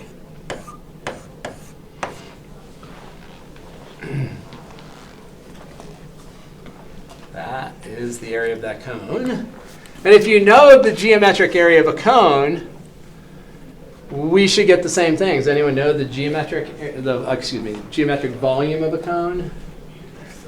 Cone. So we know a sphere is 4/3 pi r cubed. A right circular cone. Cone area. Cone volume, I mean, is 1/3 pi r squared h, I believe. So this dimension is 1. What's this dimension for this thing? If we plug in 0, we get a 2. So the height of this cone is 2. Well, the height actually would be 1, and the radius would be 2. Everyone agree? All right, if you rotate that around, this is the radius of the cone. So we would plug in a 2 for the r and a 1 for the h. So if we plug in a 2 there, we're going to get 4 pi over 3 times 1, so 4 pi over 3. Which better match. It didn't match, it's not math. Where does the 1/3 come from if the area of a triangle is based upside over 2? Where does 1/3 come for that volume? Yeah. So if we did this in general, it would come out in the wash. So if we take this here and we call this R and we call this H, and we do the rotation, we find that the area of this is, if we just do it in general, it will come out when we integrate. So this area has a 2 in it, and when we add 1, we get a 3, and we divide by the 3. So the 3 is coming from the integration of the square. So if we did it in general, we could get the exact, we could get that. Yeah. All right, let's take a look at this. So you all tried this one. So find the volume of the solid generated by rotating the region y equals e to the negative x. Look at that function to make sure you agree that that's the graph and that you could create that. You should be able to graph e to the negative x. It's an exponential decay. If you plug in x equals 0, you get y equals 1. And it will never touch the x-axis. Right? That's always a positive number no matter what you plug in. E to the negative 1 million, still positive. It's 1 over e to the million, so it's a tiny, tiny number. So just make sure that that conceptually makes sense, that that's the graph. So, and there's what the solid would look like. I pulled part of it away, though, so you can see the cross-section. But that's what we're finding the volume of. So try it. Stick up your hand if you have a question. And I can help you.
I might have done some, but I'm not sure. Do I have to be able to find the area of that gray guy? 'Cause I don't know how to. You don't need to find the area of the region. You need to find the area of your slice. So just the shape of the slice. Not yes, the shape of that thing. Okay. exactly. So when we take this red rectangle and rotate it around, it creates that slice. And so we're finding the cross-sectional area. Yeah, we don't have to find the area of that region. Everyone following that?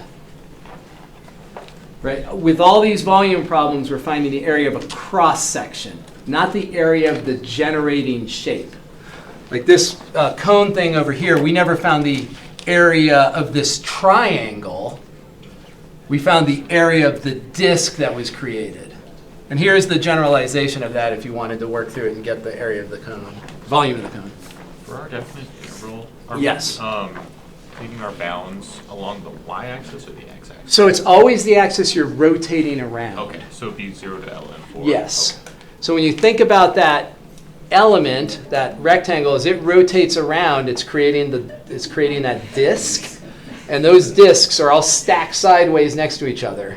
So we're sort of thinking of all these disks piled up side by side, and we're adding across the stack of disks. Sam?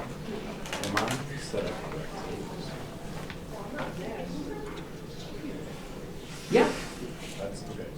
Yep, that's right. Yep. Reverse chain rule. Reverse chain rule.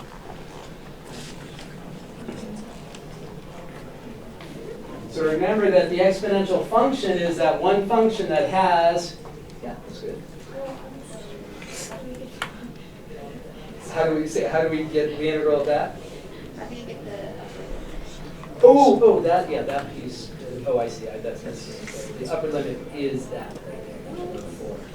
Because we're going across, we're going 0 to natural log of 4, so. That's the general x. So that x here is representing the location of that red rectangle. So that x is the general x for that red rectangle. And then that red rectangle slides across. 0 to ln. And each rectangle rotating around creates one slice. And So now you have to use reverse chain rule to integrate e to the negative 2x. I'm not sure. Zero alpha. You say add one? Sitting right now. No adding one? You subtract. That's where I'm getting. So, Yeah, you divide by the new. derivative of the exponent. Okay. Yeah.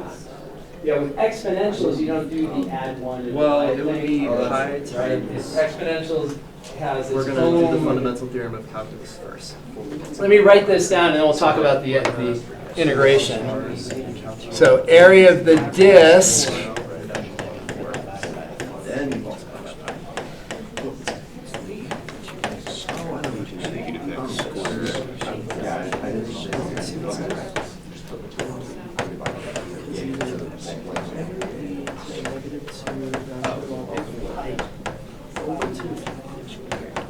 Okay, so that's where everybody should be at least.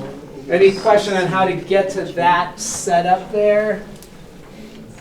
Everyone remember that when you have a power to a power, you multiply to the negative x, and then raise to a power of 2, you multiply the 2 times the negative x to get negative 2x? Does that make sense? Sure.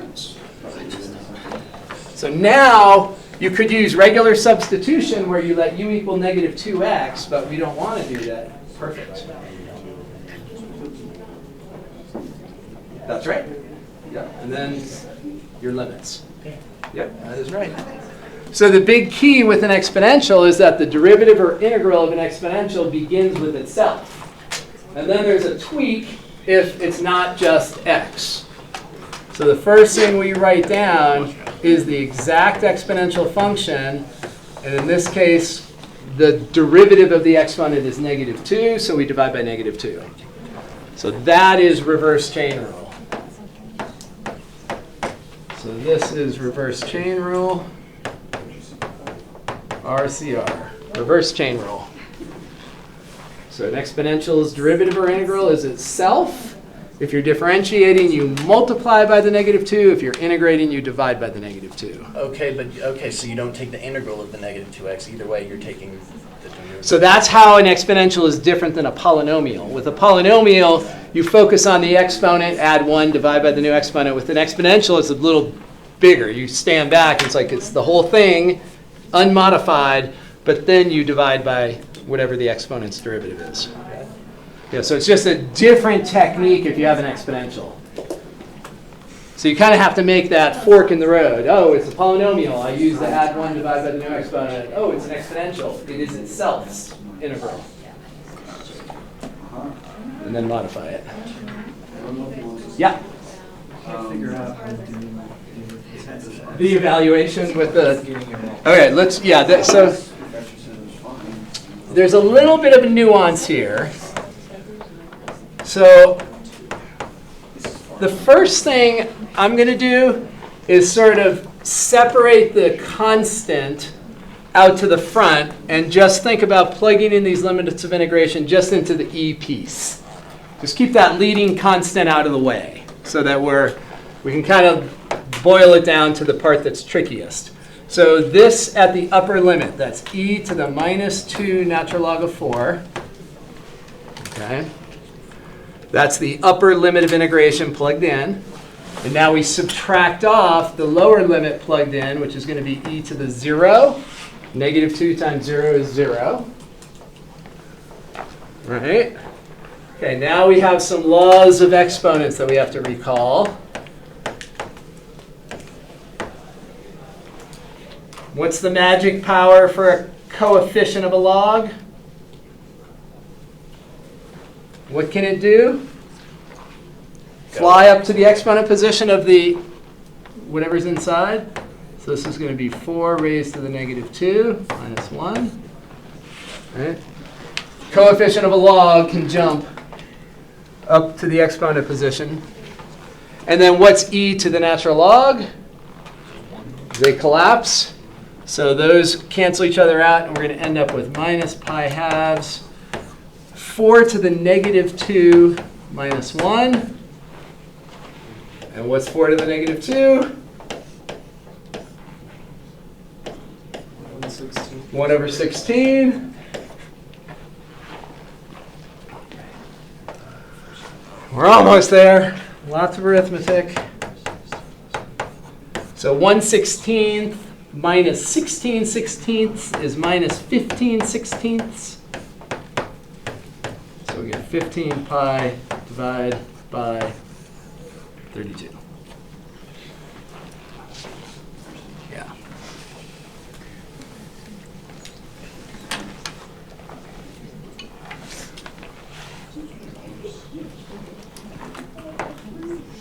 Yeah, so remember that -2 goes up there.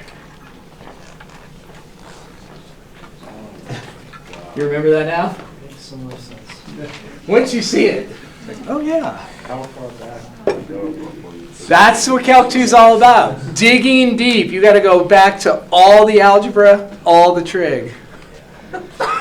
Literally, almost every problem has like some, nuance from trig, some nuance from algebra. So as you're going through these problems, ask if you're not sure about any of this algebra stuff, because we're going to see it the whole semester. Calc 2 and Calc 3 is littered.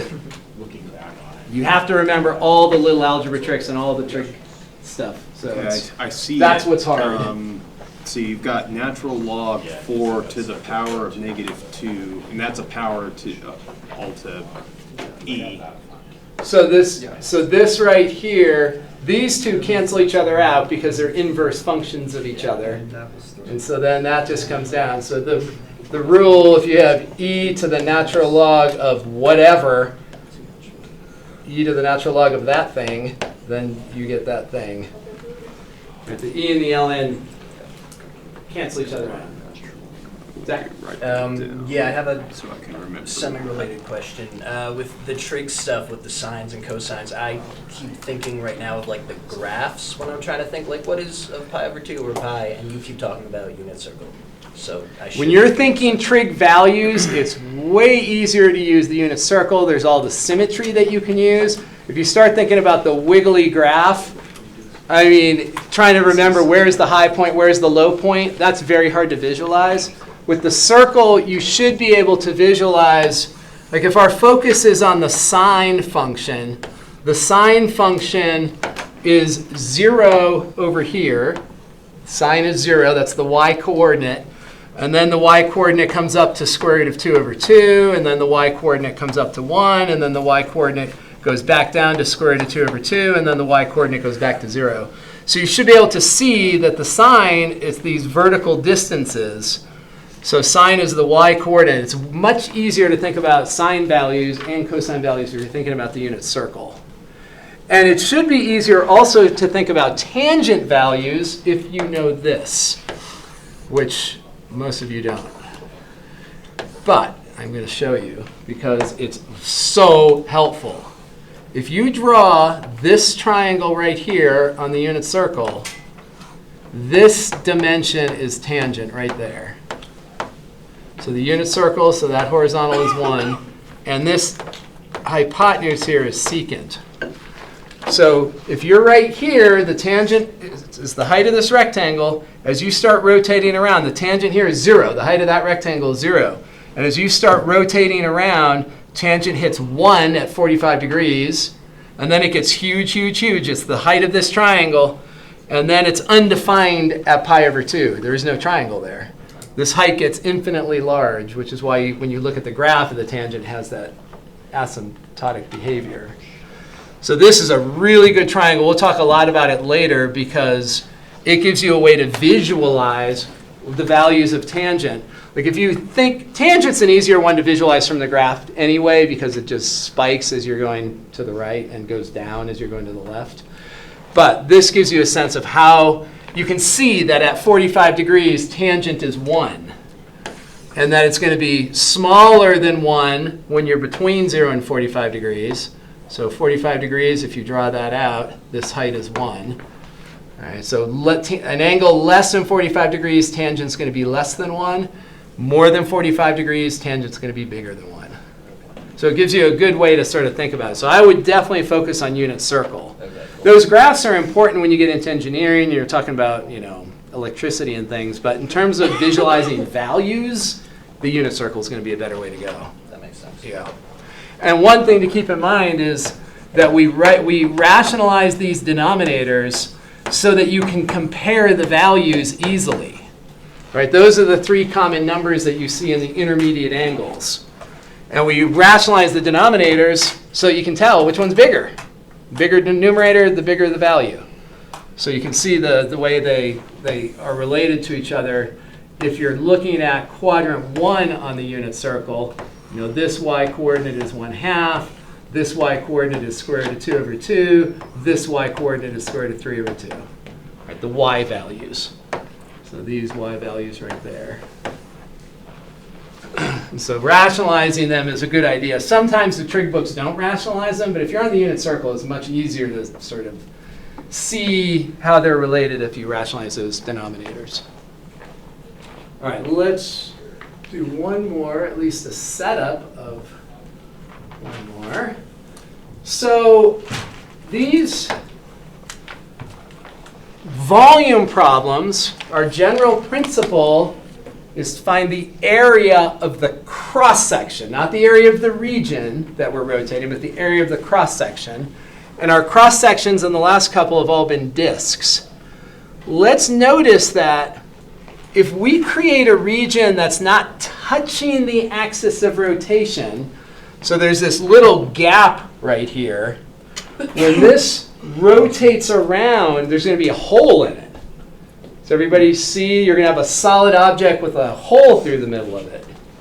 So when we look at our cross-section, so our cross-section, we take a representative vertical rectangle or element, and when that thing rotates around, it's actually going to create a washer and not a disk, right? Because there's that hole in the middle. But the principle is going to be the same. If we can find the area of that cross-section, the integral of that cross-sectional area will give us the volume. So the principle is the same. You integrate area to get volume.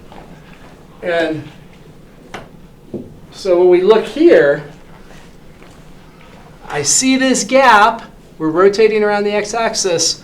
So I know that instead of a disk, I'm going to have a washer.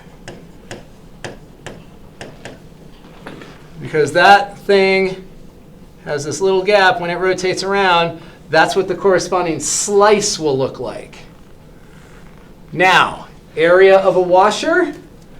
Do you see pretty clearly that you have a little disk right here, and you have a big disk right here, and the area of the washer is the big disk minus the little disk?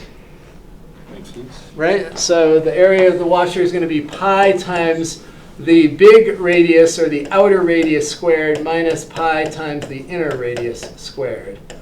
And so usually we factor the pi out. I'll just write this one down. We'll talk about it more on Tuesday. So there is the outer radius squared minus the inner radius squared.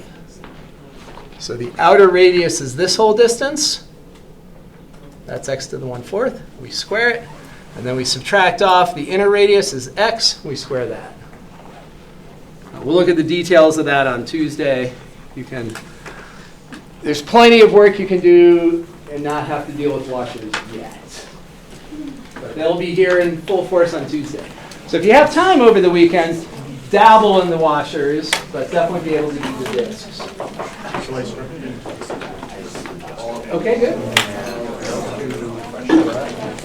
Okay.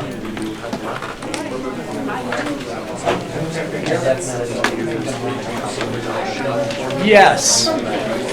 Yes. So, I don't think I've ever seen this. yeah, this book does this weird thing where it throws that problem in there before we talk about them in general. Let me show you where they are. That is a weird thing. Yeah, I know, and I should probably try to just skip that thing, but it's not a bad idea to know the power reduction identities. So when you come to handouts, right here, those are the two power reduction identities. Okay. So when you are trying to integrate sine squared or cosine squared, the only way is to reduce the power. So here the power is 2, but the power in cosine is 1. Here the power in cosine is 2, the power in cosine is 1. So those two identities are the ones. So essentially, if there's a question, I don't remember it, but I would just like questions. Yeah, just bring it over. So as Exactly. you need to integrate, That must be the you luxury, just man. put that and then integrate that. Right, exactly. Yeah, so anytime we end up with, however you end up with a sine squared or a cosine squared, the only way to integrate it is to do that. Yeah, we'll do that a lot this semester, but it starts out, they give it to us before we actually have talked about those identities. I have these ultra high-tech calculation devices. Wait, what is that? It's an abacus and a slide rule. What are you doing with those? Did you lose a bet? Well, I actually got them on the eBay. That's pretty cool. That is really. You gotta like lay it down for it to work. Yeah. I'm just checking out the mechanics of building that. That's pretty sweet. I need to like. And how to use this? I know how to do multiplication. That I have not seen a slide rule in like 30 years. That is so crazy. That's so cool. That has nice motion. That feels good. I had one that was, the last one I looked at was my dad's and it was wooden. Questions? Yeah, I have to let you know that I'm seeing a doctor today and Why? I'll find quick little checkup. They'll let me know if I need to get surgery, and they said I probably will. So, do you just want me to email you, like when am I going to be up for a little bit? Yeah. If you email me, we'll figure out what to do. Awesome. And luckily, we'll put the notes online so you can, in your Percocet haze. Barely, bro. Those things don't even do anything. That's a bad sign. That's a really bad sign, yeah. I took one this morning and I'm still like in so much pain. The good thing about that is if you actually are in pain and you take them, you won't get hooked on them. Exactly. Yeah, I had to take them for 3 months every day. It was terrible. Oh yeah. I don't even remember that semester. Oh, really? Those things that people said happened, I had no memory of that. Yeah. Just super quick. Thank you. Is this Yeah, allowed cheers. Good luck. Thank you. in this room every day? Because I saw on the schedule when I registered like a different building for the Thursday. Different classroom.